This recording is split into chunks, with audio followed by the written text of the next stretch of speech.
querido aluno, querida aluna, tudo bem com vocês? Eu espero que esteja. Comigo está tudo bem, graças a Deus. Eu quero também deixar o meu olá todo especial a você aí de casa, que está assistindo o nosso canal, TV Araxá Educa. Então, vocês estão preparados para mais uma aula de matemática? Estão com o material em mãos? Já se organizaram para ficar aí atentos a essa aula? O que será que nós temos hoje na aula de matemática? Eu trouxe um assunto muito legal. Vamos agora começar a misturar português com matemática? Isso mesmo, vamos trabalhar aqui expressões algébricas.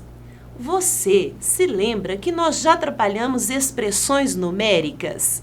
Sim, aquelas expressões que envolviam muitos números e muitos cálculos, as 6 operações matemáticas. Agora, nós vamos trabalhar expressões algébricas. Mas o que é isso, Fabiana? Veja bem, eu trouxe aqui para vocês um pouquinho da história da álgebra, um pouquinho dessa história para a gente começar esse estudo que é tão fantástico. Fique aí com o vídeo e daqui a pouco eu volto. E a aula de hoje é sobre álgebra. Mas calma, antes de chegarmos a esse nível, vamos aprender um pouquinho sobre a história. Bem, a álgebra é uma área da matemática que não surgiu de uma só vez. Ela surgiu da necessidade humana de resolver problemas e passar isso adiante para facilitar a vida. Ela foi construída e elaborada ao longo do tempo em diferentes partes do mundo. Existem evidências de quase 4.000 anos. Os antigos babilônios já possuíam uma noção algébrica. Eles faziam seus registros em placas de argila, mas é claro que eles não usavam os símbolos que usamos hoje em dia.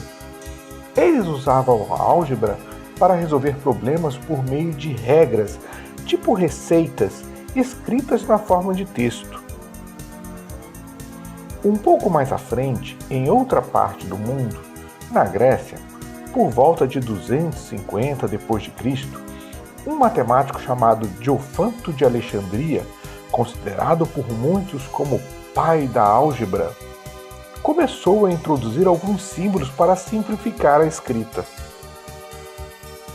A sua obra mais famosa, chamada Aritmética, um dos poucos registros que sobreviveu ao tempo, foi traduzida por muitos países, entre eles a França, pelo famoso matemático e cientista Pierre de Fermat, esse distinto senhor da foto.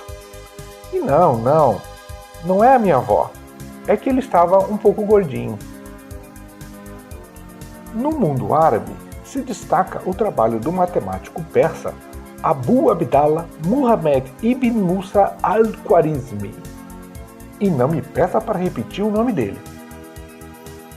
Seu trabalho sobre álgebra, que data de 830 d.C. aproximadamente, e cujo título não me atrevo a pronunciar, refere-se a métodos usados para resolver equações. Dizem por aí que a palavra álgebra veio do título do seu trabalho. E então, no século XVI, um advogado francês chamado François Viet foi quem iniciou o uso de letras para representar quantidades desconhecidas, as chamadas variáveis e incógnitas. Conta-se que durante uma guerra entre França e Espanha, Viet decifrou um complicado código usado pelos inimigos para enviar mensagens, e por esse feito foi acusado pelo rei da Espanha de ter um pacto com o demônio. Ao que parece, Viet estudava matemática por pura diversão. A álgebra, com todos os símbolos que utilizamos hoje, se concretiza com René Descartes, esse bonitão da foto aí, outro grande matemático e filósofo francês. Ele foi o responsável por introduzir muitos símbolos que usamos atualmente. Gostaram do vídeo? Aprender um pouquinho sobre a história da álgebra? Que bom! Agora nós estamos preparados para dar continuidade. Vamos então trabalhar álgebra, expressões algébricas. Você se lembra destas fórmulas? Você já viu elas em algum lugar, né? Delta é igual a b ao quadrado menos 4ac, x é igual a menos b mais ou menos raiz quadrada de delta sobre 2a? Não? Ah, mas calma, não precisa se assustar. Nós vamos trabalhar tudo isso de uma forma bem tranquila e passo a passo. Eu trouxe aqui para vocês uma comparação. Eu quero que você aí de casa compare estas duas situações apresentadas. E o que é mais simples destas duas situações? Vejam bem esse primeiro texto.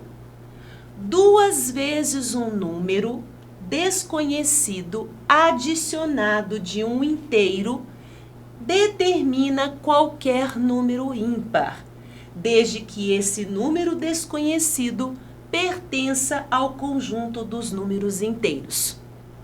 Complexo? Grande? Tudo bem. Veja do outro lado. Ímpar é igual a 2x mais 1. Por que, Fabiana, você trouxe estas duas ideias para a gente comparar? O que é mais simples? Esse lado com o texto ou este lado com esta representação? Ah, você concorda comigo que esse lado aqui está mais simples? Que esta forma de escrever está mais simples? Pois bem, esta é a nossa expressão algébrica. Nós passamos, eu costumo brincar com os alunos e vou fazer aqui com vocês também. Nós estamos passando do português para o matematiquês. Isso mesmo, a nossa linguagem algébrica. O tanto que facilita a gente escrever desta forma. Mas será que sempre foi assim? Claro que não. Há muitos e muitos anos atrás, as expressões eram escritas assim, em palavras, utilizando as palavras. E felizmente tivemos matemáticos que fizeram esta conversão. Vamos então? Continuando, eu trouxe para exemplificar a vocês aqui situações. Como nós faríamos para calcular a área desses quadrados? Veja bem esse quadrado aqui. Você sabe o que é área? Sabe? Ah, excelente! Área, então, é o espaço, não é mesmo? O espaço que esse quadrado ocupa. E como eu calculo a área? Lembra? Muito bem. Para calcular a área do quadrado, área significa o quê? O lado vezes o lado. Como o nosso lado aqui mede 3, seria 3 vezes 3, ou seja, 9. Aqui não tem a medida, se está em metro, centímetro, então 3 unidades de área. Ah, Fabiana, então tá, lado vezes lado é a área do quadrado. Sim, eu tenho outro ali.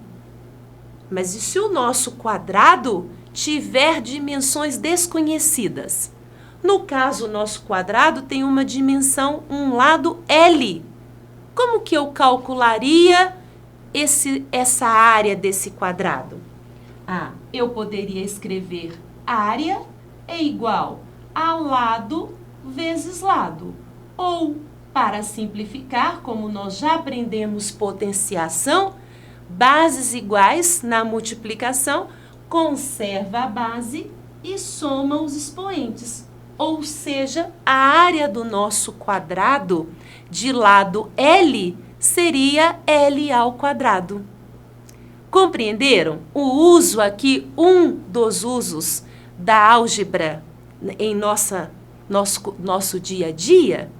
Que bom! Vamos aqui para mais exemplos. Eu trouxe dos retângulos. E dos retângulos? Deste primeiro retângulo, como que eu calcularia a área? O espaço. Ah, Fabiana, de retângulos é semelhante de quadrado. a mesma maneira. Nós vamos multiplicar um lado vezes o outro. Então, para calcular a área de quadrado, nós vamos fazer 9 vezes 5. Nós temos aqui, novamente, 45 unidades de área, porque nós não temos medidas aqui, centímetro, metro, quilômetro, milímetro. Mas e se o nosso retângulo não tiver dimensões conhecidas? O que nós vamos fazer? Nós vamos aplicar a mesma regra de multiplicar um lado pelo outro. Daí a nossa área será como? A nossa área será A vezes C, que também pode ser escrita AC. A área desse retângulo é AC, ou A vezes C.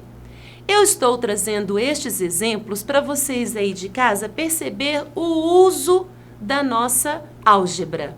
E a gente pode dar continuidade porque eu tenho mais informações.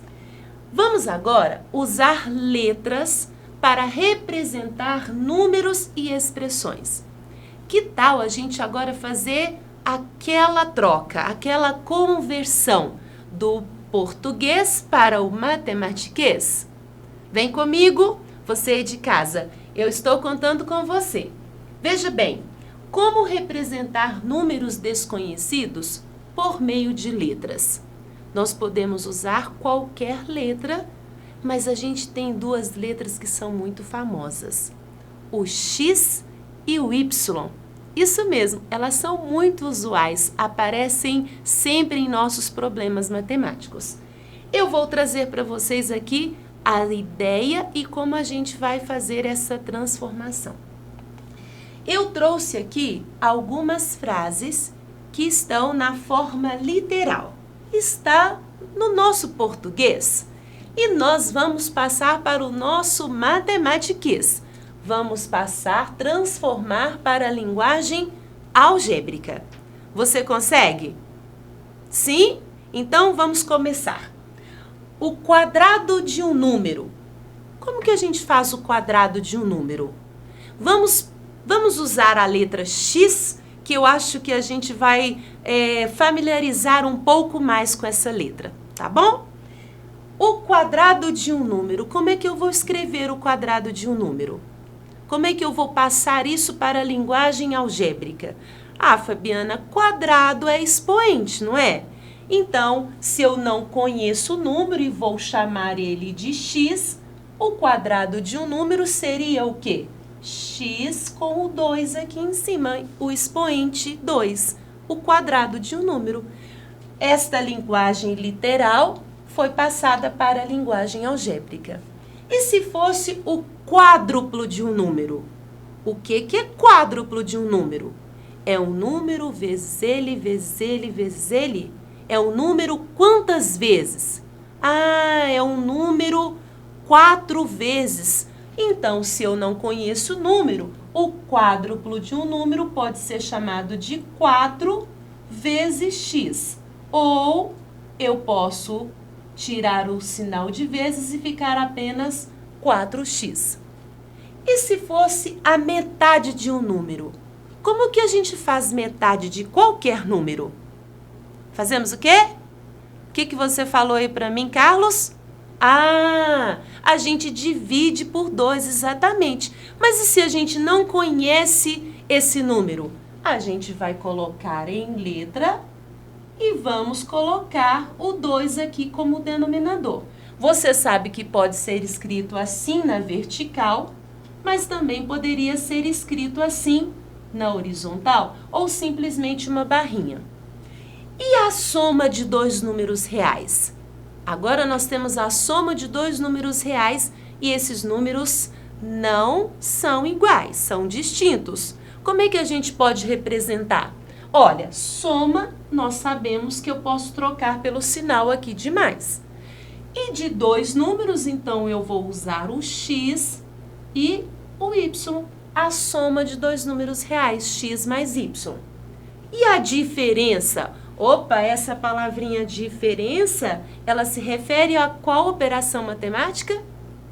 Excelente, pessoal, a subtração. Por isso, nós poderíamos representar aqui x menos y, ou seja, a diferença entre dois números.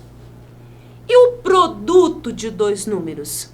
Ah, Fabiana, o que é essa palavra produto? Ah, lembramos, produto é o quê? É o resultado da multiplicação. Por isso, o produto de dois números que eu não conheço, eu posso representar assim, x vezes y, ou simplesmente xy. E o quociente? Ah, nós estamos recordando termos das operações matemáticas. O quociente não é o resultado da divisão? Ou seja, o quociente entre dois números significa o resultado da divisão de dois números, que pode ser escrita de que forma? De forma fracionária, x sobre y, ou x dividido por y. É claro que o nosso y não pode ser zero, não é verdade? Muito bem, passamos o quê? Fizemos qual transformação? Da forma literal para a forma algébrica. Tranquilo? Posso continuar? Que bom! Vou aqui dar continuidade e vamos para o nosso praticando. Vamos praticar um pouquinho desse início de conteúdo em relação à álgebra que a gente deu início. Aqui eu trouxe para vocês algumas frases e nós vamos escrevê-la de forma algébrica. Vamos aqui às frases. Você aí de casa consegue fazer antes que eu resolva. Seja rápido. Rapidinho, pegue o seu material e anote a sua resposta. Como que eu vou escrever a raiz quadrada do número real A? Ah, Fabiana, fácil, né? Colocar isso aí no matematiquês. Vamos colocar a raiz quadrada, que é assim, e o nosso número real A aqui dentro. Como que eu vou fazer o dobro do número real Y? Dobro é quando a gente faz o quê? Muito bem, multiplicamos por 2. Por isso, vamos ficar com 2y. E a sexta parte do número real M? A sexta parte do número real M? Metade eu divido por 2, a quarta parte eu divido por 4, a sexta parte, então, eu divido por 6. Vamos ficar como? M sobre 6. M dividido por 6, a sexta parte. E o perímetro de um quadrado de lado B? Opa, tem mais um conceito diferente? O que é perímetro, pessoal? Alguém aí sabe o que é perímetro?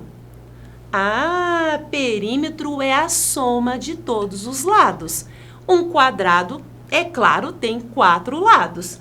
E para a gente calcular o perímetro dele, vamos somar. Se o lado é B, como nós vamos somar? B mais B mais B mais B. Portanto, vamos ter qual o perímetro? 4B. E a área de um quadrado de lado X? Já vimos sobre área hoje. Área é o quê? Lado vezes lado. Se o nosso quadrado tem lado X, vamos ter X vezes X, que é o mesmo que X ao quadrado. Conserva a base e somamos os expoentes. E o quadrado da soma de dois números reais quaisquer? Opa!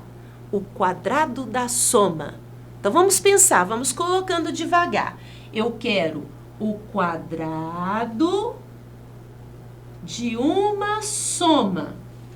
E de dois números que nós não conhecemos, podemos colocar aqui o x e o y. Tudo bem? Conseguiram compreender? Que bom, fico muito feliz. Trouxe aqui para vocês o encerramento da nossa aula, porque missão cumprida por hoje. Eu espero que você aí de casa tenha conseguido compreender o início dessa expressão algébrica, onde a gente faz conversões de parte literal para parte algébrica, na linguagem algébrica. Nós estamos iniciando esse conteúdo. Nós vamos trabalhar muito ainda a respeito da álgebra, utilizando a álgebra para solucionar problemas. Você de casa pode ficar ligadinho, porque a partir de agora nós vamos trabalhar com muitas letras para a resolução de problemas. Eu agradeço, nossa missão de hoje está cumprida, agradeço a sua presença e a sua participação. Desejo a todos bons estudos e aguardo você na próxima aula. Um grande abraço!